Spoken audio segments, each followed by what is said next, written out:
Mga sir, bali ito, ano, Mitsubishi Adventure na gasoline engine. 4G93 to sir, no?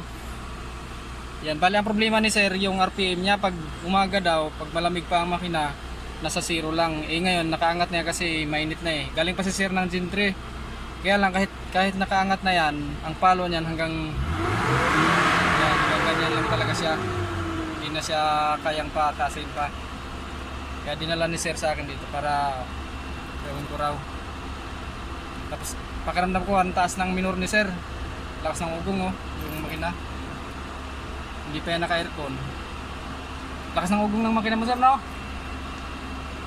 Taas ng minor. Oo nga eh. Aircon mo bababa. Pag nag-aircon ka sir, nababa. Saka siya nababa pag nag-aircon. Baliktad. Oo. Sabi nga ng mekaniko, yan daw hindi siya accurate. Kasi hindi niya matimpla-timpla dahil nga dito sa RPM gauge mo. Hindi accurate eh. Kaya nahirapan sila magtimpla sa minor. Eh, electronic po. Oo, yun. Gagawin natin yan. Ay, Sige, pwede. Mga sir, bali ito. Yung sa adventure. Titignan natin to kung anong problema. Kasi pag umaga daw, unang start ni sir, naka-zero lang daw siya. Tapos saka sa angat yung RPM gauge kapag mainit na. Tapos kaya hindi nila matimpla yung minor daw dun sa mekaniko. Hindi nila matimpla-timpla gawa ng hindi nga accurate yung yung RPM gauge. Taas ng minor ni sir, lakas ng ugong ng makina. Kaya na pagdating, pinabili ko muna siya ng ng holder ng sa T5 dito sa check engine light niya. Tinanggal, wala kasing valve yung check engine light niya eh. Kaya hindi rin nila malaman kung may problema ba yung sasakyan. Walang check engine light eh.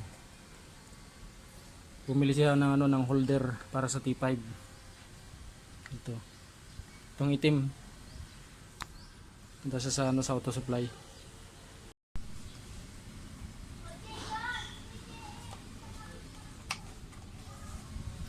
Buksan na pala ng iba itong mga sir oh. Yung halata dito sa mga saksakan ng mga sakit na kinukuskos oh. Sinusungkit-sungkit. Marami ng gasgas oh.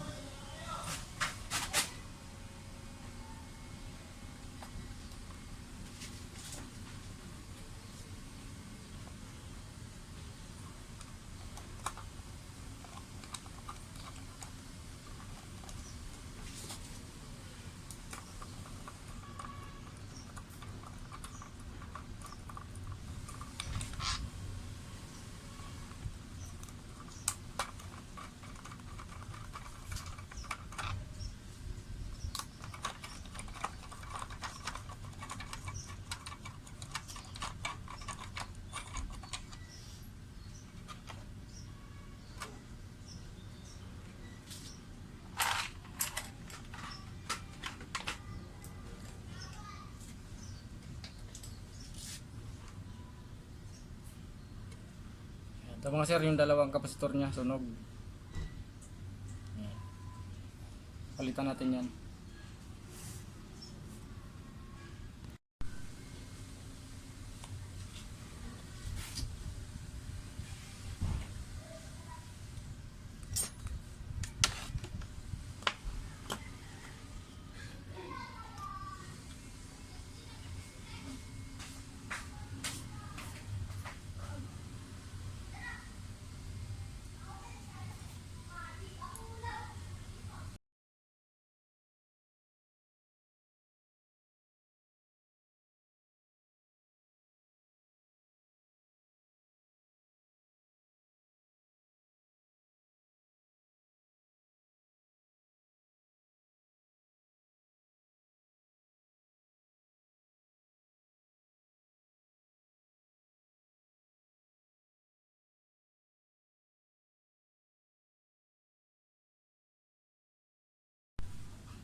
Taga saan din yun sir? Sa Gentry Gentry lang din. Talbag din.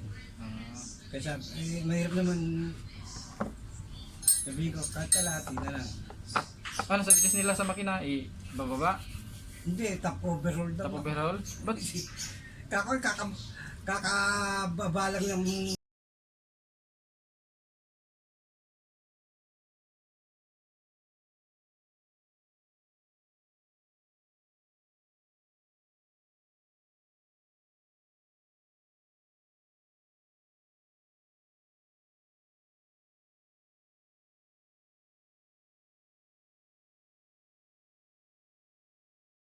isang piraso lang? manggaan. Ang hirap bumili yan. Ang hirap magpesa doon. Mahirap maghanap no? Oo. Yan, ayos na mga sir yung ano, yung RPM gauge ni sir dito sa Mitsubishi Adventure. Dati mga sir, pag bukas daw ni sir sa umaga, naka-zero lang, tapos papalo lang pag angat lang sa 1 kapag ano, pag mainit na yung makina, tapos pag ni-rev ni sir, hindi halos abot sa 3. Ngayon, abot na siya sa ano. Lapas na. Abot na siya sa 6K. Goods na mga sir. Yun lang, 2 kapasitor lang nasunog yung pinilitan ko. Maraming salamat.